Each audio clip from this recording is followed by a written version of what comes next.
Welcome back to our channel Madhu Shravan. So నా ఛానల్లో అయితే ఫస్ట్ టైం అనమాట ఫుడ్ ఐటమ్ వ్లాగ్ చేయడం. చాలా సింపుల్ రెసిపీయే, పైనాపిల్ తవా ఫ్రై. సో ఎలా ప్రిపేర్ చేసుకుందామో చూసేద్దాం. ముందుగా మనం పైనాపిల్స్ని అయితే కట్ చేసి పెట్టుకోవాలి సర్కిల్ షేప్లో. ఒకవేళ మనం కట్ చేయడానికి రాకపోతే బయట షాప్లోనే ఇలా కట్ చేసినవి దొరుకుతూ ఉంటాయి కదా, సో అవిటినే తీసుకున్నా పర్వాలేదు.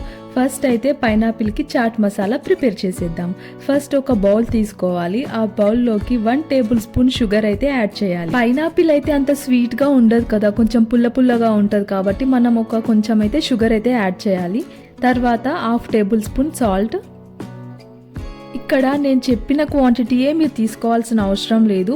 మీరు ఒకవేళ సాల్ట్ కానీ కారం కానీ ఎక్కువ తినాలని ఉంటే ఎక్కువ కూడా యాడ్ చేసుకోవచ్చు. తర్వాత అయితే నేను 1/2 టేబుల్ స్పూన్ ధనియా పౌడర్ కూడా యాడ్ చేశాను. తర్వాత నేను కారం ఎక్కువగానే తింటాను కాబట్టి అలా 1 టేబుల్ స్పూన్ అయితే కారం అయితే యాడ్ చేసేసాను. మీకు ఇంకా స్పైసీగా కావాలంటే ఇందులోకి మంచిగా మిరియాల పౌడర్ కూడా యాడ్ చేసుకోవచ్చు, చాలా బాగుంటుంది. తర్వాత అయితే ఇలా పైనాపిల్స్ అయితే సర్కిల్లో అయితే కట్ చేసి పెట్టుకున్నాను నేను ఇక్కడ. నెక్స్ట్ అయితే వీటిని ఈ మసాలాని మిక్స్ చేసుకోవాలి. ఈ మసాలాని మంచిగా మిక్స్ చేసుకున్న తర్వాత ఇందులోకి ఆ పైనాపిల్ పీసెస్ అన్ని యాడ్ చేసేసేయాలి. నేనైతే ఫస్ట్ టైం ప్రిపేర్ చేస్తున్నాను కాబట్టి కొంచెం క్వాంటిటీ అయితే చాలా తక్కువగానే వేసాను, ఎలా ఉంటుందో ఏంటో అని చెప్పి. మీరైతే ఎక్కువగానే యాడ్ చేసుకోండి, ఇంకా బాగుంటుంది స్పైసీగా. ఇలా పైనాపిల్కి చాట్ మసాలా మిక్స్ చేయగానే మౌత్ వాటరింగ్ అవుతుందన్నమాట. ఎంత బాగా అనిపిస్తుంది అంటే నాకు ఇట్లనే తినాలనిపించేస్తుంది. బట్ దీన్ని అయితే ఇప్పుడు మనం ఫ్రై చేసుకోవాలన్నమాట. లుకింగ్ అయితే చాలా బాగానే ఉంది. ఫ్రై చేస్తే ఎలా ఉంటుందో ట్రై చేసేద్దాం. ట్రై చేస్తా అంటుంది, ఫస్ట్ టైం చేస్తున్నా అంటుంది. అయ్యో ఈ వ్లాగ్ అనవసరంగా చూసామా అని మాత్రం అనుకోకండి, చాలా బాగుంటుంది టేస్ట్ అయితే. స్టవ్ అయితే ఆన్ చేసేద్దాం. స్టవ్ ఆన్ చేసి ప్యాన్ అయితే పెట్టేసుకున్నాను. ఇది మనం గీలో అయినా ఫ్రై చేసుకోవచ్చు, బటర్తోనైనా ఫ్రై చేసుకోవచ్చు. నాకైతే బటర్ అయితే అవైలబుల్గా ఉంది కాబట్టి నేనైతే బటర్ అయితే వేసానన్నమాట. ఇలా మనం బటర్ని ప్యాన్ పై వేసిన తర్వాత ప్యాన్ మొత్తం ఈవెన్గా స్ప్రెడ్ చేయాలి. ఇలా ప్యాన్ మొత్తం బటర్ ఈవెన్గా స్ప్రెడ్ అయిన తర్వాత ఒక్కొక్క పైనాపిల్ స్లైడ్ అయితే యాడ్ చేయాలి.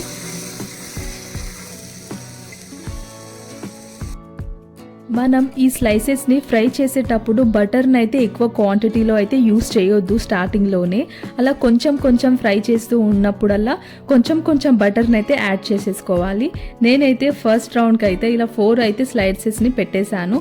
తర్వాత ఇంకా 3 ఉన్నాయన్నమాట, అవి కూడా మెల్లగా ఫ్రై చేసేసుకోవాలి. ఇలా కొంచెం బటర్ని యాడ్ చేస్తూ ఈవెన్గా స్ప్రెడ్ చేసుకుంటూ అలా షేక్ చేస్తూ ఫ్రై చేసుకోవాలి.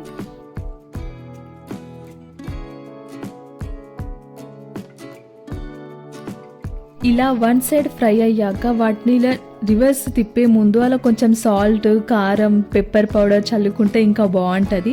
మిక్స్ చేసేది ఓన్లీ పీసెస్కి పడుతుంది, ఇలా పైన వేసేది నిజంగా అది ఇంకా టేస్ట్ బాగుంటుంది అనమాట.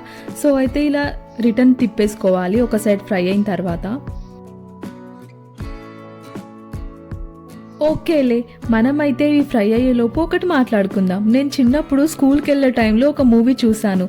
అందులో ఒక ఫాదర్ వాళ్ళ కొడుకుకి ఇది ఏం ఫ్రూట్ అని పైనాపిల్ని చూయించినప్పుడు పైనాపిల్ అని చెప్తాడు. ఆ పైనాపిల్ కిందనే యాపిల్ కూడా ఉంటుంది. ఇదేం యాపిల్ అని అడిగితే కింద యాపిల్ అని అంటాడు. ఒక్కటి కొట్టి ఏంట్రా ఈ ఆన్సర్స్ అని అంటే పైనున్న యాపిల్ పైనాపిల్ అయినప్పుడు కిందున్న యాపిల్ కింద యాపిలే కదా డాడీ అని అంటాడు అనమాట. ఈ డైలాగ్ ఎంతమందికి గుర్తుంది? ఒకవేళ అది ఏ మూవీ మీకు తెలిస్తే ఖచ్చితంగా కామెంట్ అయితే చేయండి. నెక్స్ట్ ఇది సెకండ్ టైం అనమాట. మిగిలిన 3 స్లైసెస్ని కూడా యాడ్ చేసేస్తున్నాను. అవి కూడా ఫ్రై చేసేసుకుంటే ఇక మన పైనాపిల్ తవా ఫ్రై రెడీ అయిపోయినట్టే. పిల్లలకి ఈవినింగ్ స్నాక్స్లోకి ఇది చాలా మంచి రెసిపీ అనే చెప్పుకోవచ్చు. కొంతమంది పిల్లలు ఫ్రూట్ని డైరెక్ట్గా తినలేరు కాబట్టి ఇలా ఫ్రైగా కొంచెం కలర్ఫుల్గా లుకింగ్ లైక్ వావ్ లాగా ఇలా చేసి ఇస్తే వాళ్ళు ఖచ్చితంగా ట్రై చేస్తారు. సో సెకండ్ ప్రాసెస్ కూడా ఇలానే అనమాట. అలా బటర్ని ఈవెన్గా స్ప్రెడ్ చేసుకుంటూ ప్యాన్ని షేక్ చేసుకుంటూ అయితే ఫ్రై చేసేసుకోవాలి. మనం ఏ ఫ్రూట్నైనా అది ఎలా ఉంటుందో దాన్ని అలానే ఆస్వాదించాలి. పైనాపిల్ అయితే పుల్లగా స్వీట్గా ఉంటుంది. దాన్ని అలానే తినాలి. ఎందుకంటే అది పైనాపిల్ కాబట్టి అది అలానే ఉంటుంది కాబట్టి అలానే తినాలి. బట్ పిల్లలు కొంతమంది అలా తీసుకోలేరు కాబట్టి ఇలా డిఫరెంట్గా ట్రై చేయడం వల్ల వాళ్ళకి తినడానికి కొంచెం బాగా అనిపిస్తుంది అనమాట. సో పైనాపిల్ తవా ఫ్రై అయితే రెడీ అయిపోయింది. మీరు కూడా ఖచ్చితంగా ట్రై చేయండి. ఇక్కడితో వీడియో అయితే అయిపోయింది. నెక్స్ట్ వీడియోలో మళ్ళీ కలుద్దాం. Thanks for watching.